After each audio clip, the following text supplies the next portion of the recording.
much this morning. I'd like to get right to it. Lisa, if you'd like to join us.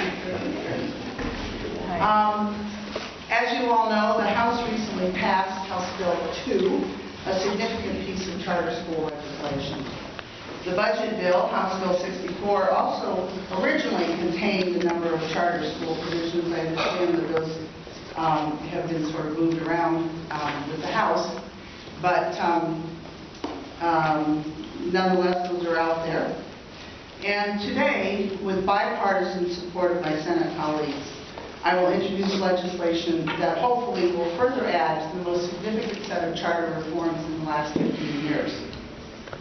The work on this legislation began almost a year ago when I convened a group of thought leaders from across the state of Ohio to provide input on potential charter school reforms. I want to publicly thank the members of this group who have met more than 14 times in the past 9 months, coming from all across the state. Several members of the Charter School Review Group are present here today, and I would like to acknowledge them. Chad Aldis and Catherine Mullen Upton of the Thomas B. Ford Institute. Where did you go? They're right over here.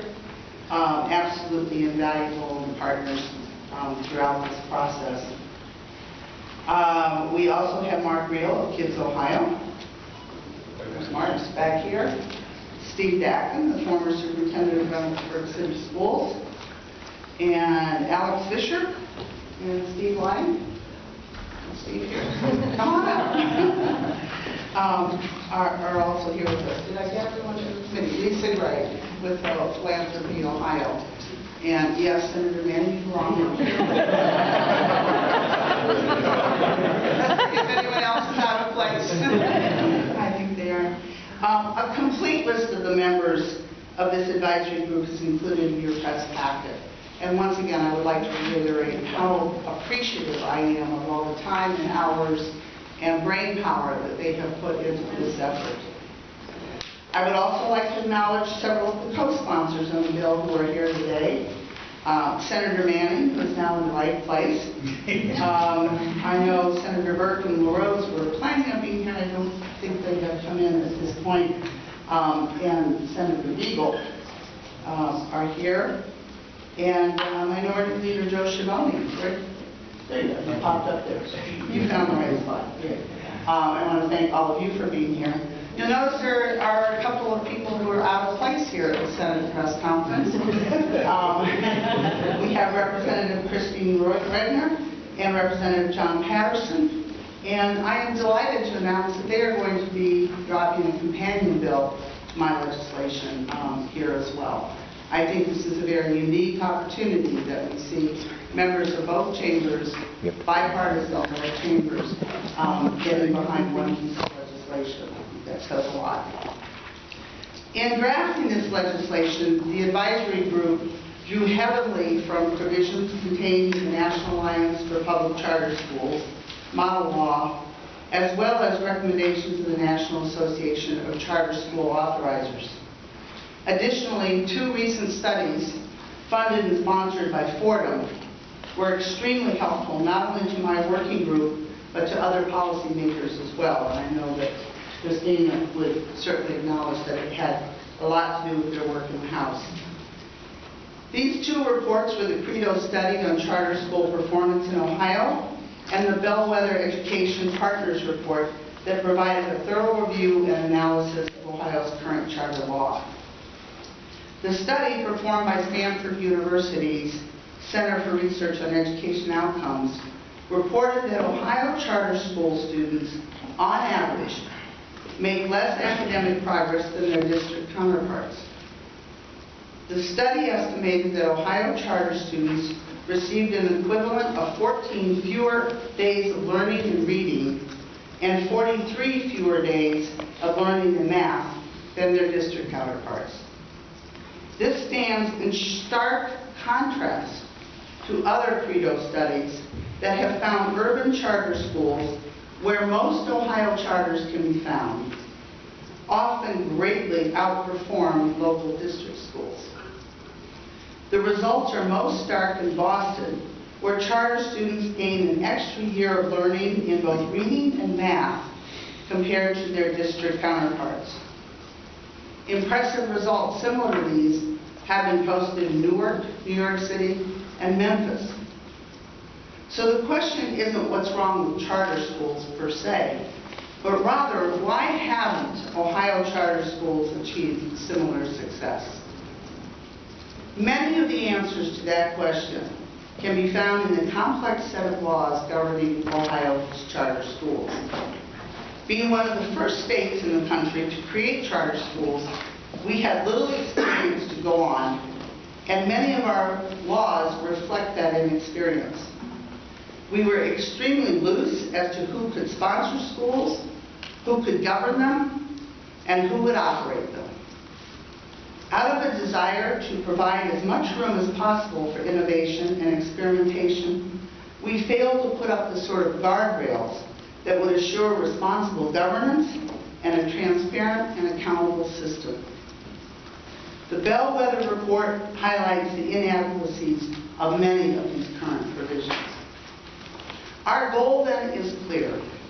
We aim to revise our laws to assure that provisions are in place that allow Ohio charter schools to be the best in the nation. This means helping high-performing charter schools to replicate and expand, attracting national high-performing charter models to Ohio, incentivizing all charters to raise their academic and financial standards, and assuring that low-performing, poorly run schools are closed. High academic performance, financial transparency, and accountability, along with good governance, are all things that Ohio taxpayers should expect of all of our schools, including our charter schools. I am not going to review each of the provisions we are proposing, but I will highlight just a few of the more significant ones. For sponsors, many of the recommendations suggested by Bellwether have already been included in House Bill 2. Our bill includes additional provisions for sponsors, including a requirement that all sponsors must have a contract with ODE, including previously grandfathered sponsors, and requires that a 3% fee paid by the school to a sponsor must be used solely to cover the cost of the school's oversight, monitoring, and technical assistance that are required of a sponsor, and not be used to fund non-related activities. Significant provisions relating to governing boards require background checks for board members, prohibitions against appointing members with certain criminal offenses, as well as any finding for recovery, and requires board members to file a disclosure statement revealing any potential conflict of interest. These sort of provisions make so much sense, and everyone assumes that they're already in place. But I think experience and being burned enough times has shown us that they are not. Compensation for board service is also made comparable to district school board members at $125 a meeting. Governing boards are also required to adopt an annual budget. The governing board, that's the governing board, adopt an annual budget by October 31st of each year, and the bill specifies what information is required to be included in the budget. Finally, the creation of the budget is deemed a non-delegable duty. Operators or management companies who receive more than 20% of the annual gross revenue from a charter school shall be required to provide a detailed accounting for public dollars using accounting principles and standards consistent with Government Accounting Standards Board.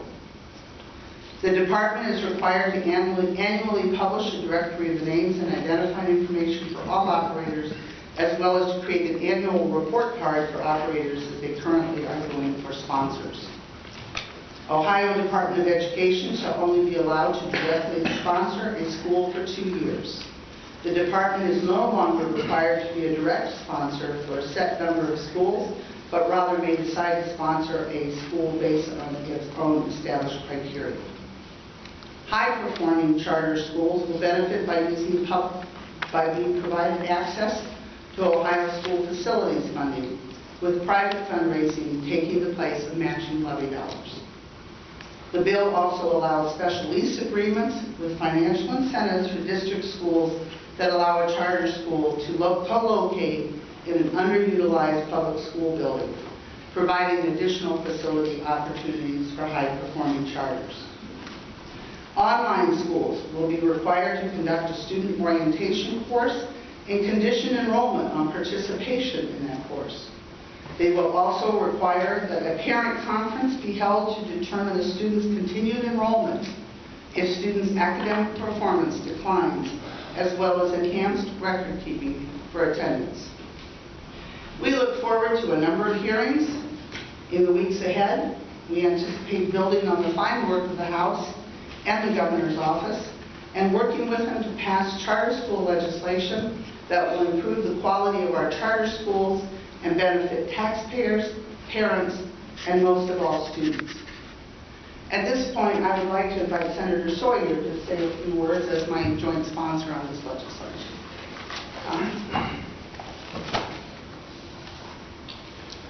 Thank you very much, Senator Lehner. It is no accident that we come together as joint sponsors in this undertaking. It is an indication that people of diverse political backgrounds can come together on controversial topics and come to common ground and work toward common goals.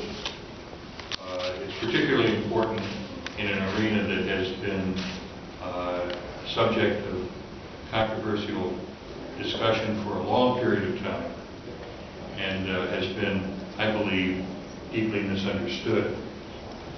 Charter schools have been around for a very long time. Began in 1974 with the work of a fellow by the name of Ray Budd as a theoretician, supporting charter schools as a form of public school reform, and became the underpinnings for the efforts of Albert Shanker, the president of the AFT, who advocated for public school reform in the late 1980s, where the kinds of reforms that he proposed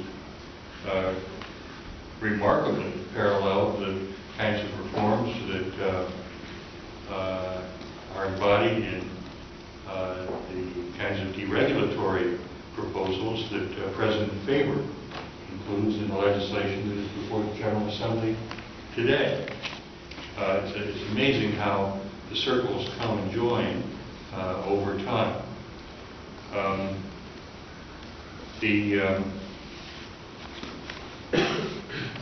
As Chairman, Chairlady Lehner suggested, because of the way in which we've modified Ohio's charter school law over time, we found that some basic standards that we expect of schools are today full of loopholes, unintended loopholes, that allow subpar and consistently failing charter schools to exist. The truth is that many of our charter schools are not serving their original intent.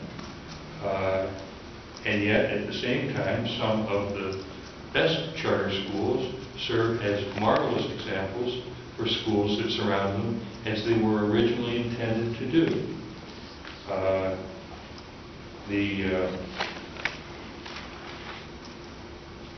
The sad fact is that the academic environments that they provide in many cases are at best level, or at worst often worse than the traditional school districts from which their students come.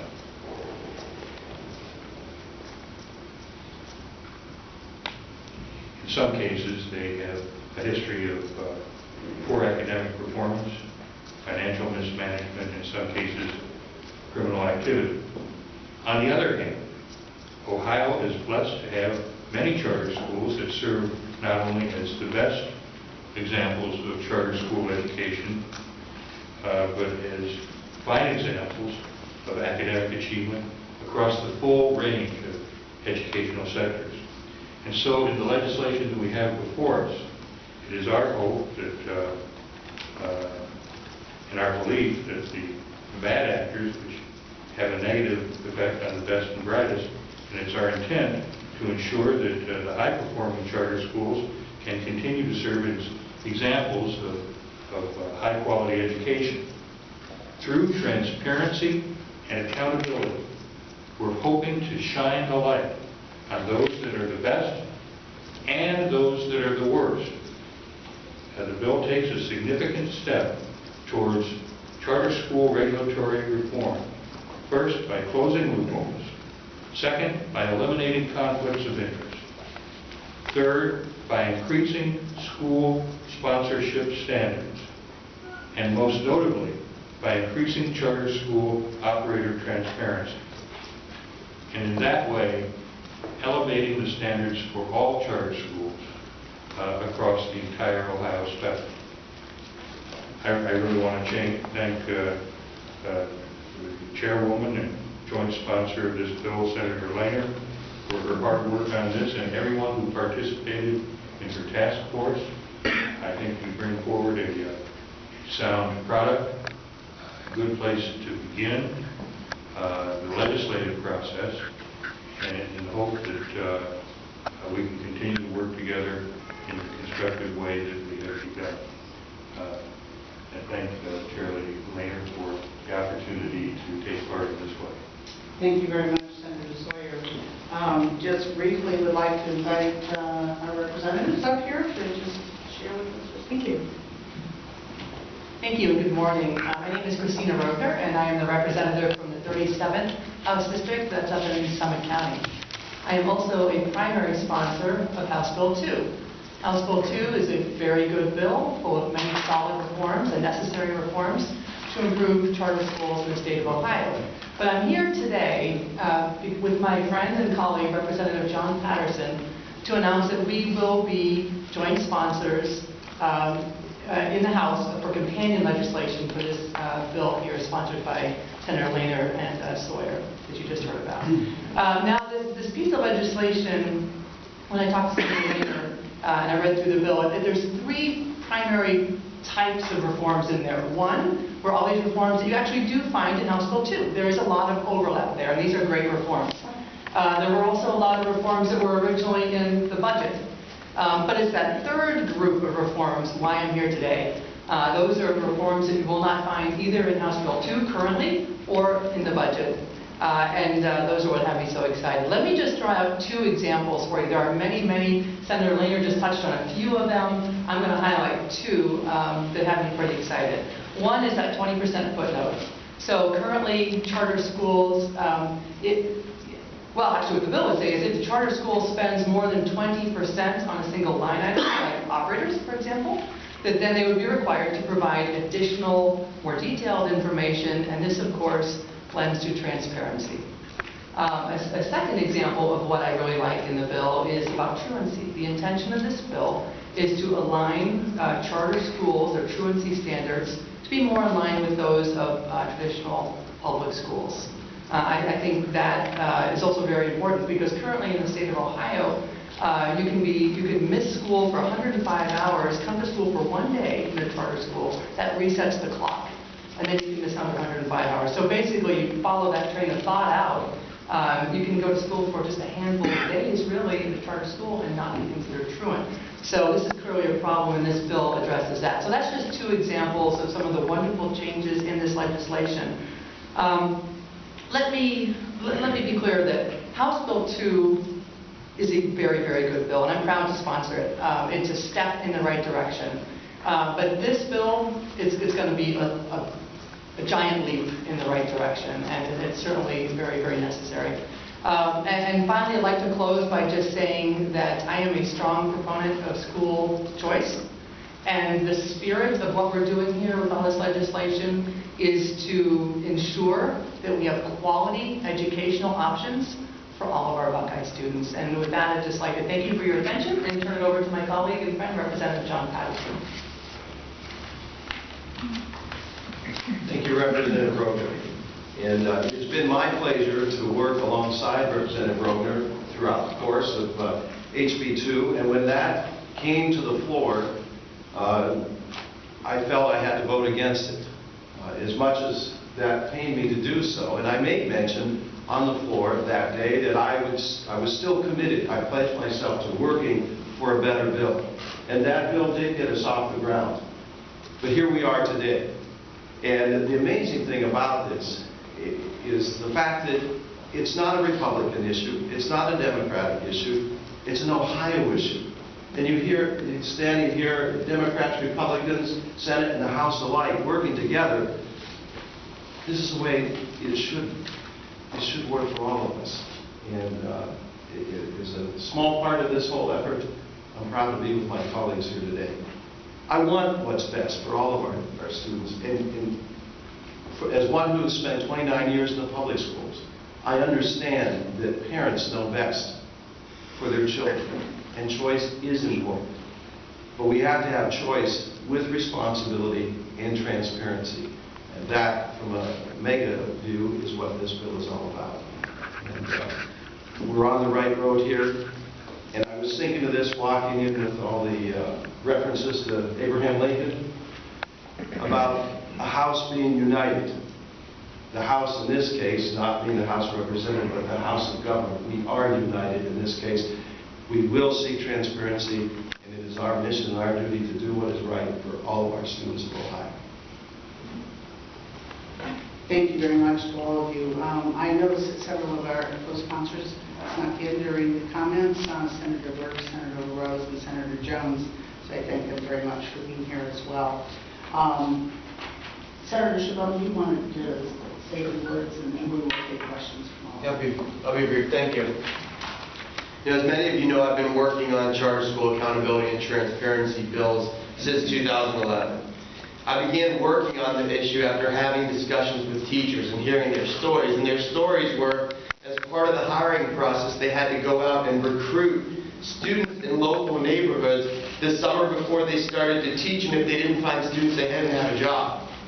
I also visited new charter schools that weren't new at all. They were outdated school buildings that had been closed for years. Somebody put out a makeshift sign up front, some broken desks and chairs were in the classroom. It wasn't exactly the cutting-edge school that they advertised. On the other hand, I would go to the city of Youngstown and see a charter school that was doing a fantastic job. One of which started the day, every single day, with the teachers waiting out front for the students so that every student can get a hug before classroom instruction. So I'm glad to stand up here and see this bipartisan bill that has been proposed that will reveal more information to the public and more accountability regarding the taxpayers' investments into the Ohio education system. As legislators, it's our job to create a quality education system that provides all children an opportunity to succeed. While the legislation will not solve all the problems with Ohio charter schools, I think it's a bill that's an important step in the right direction, and obviously we all agree here that we're going to work together, and we're going to continue to work together every single day until we get this right.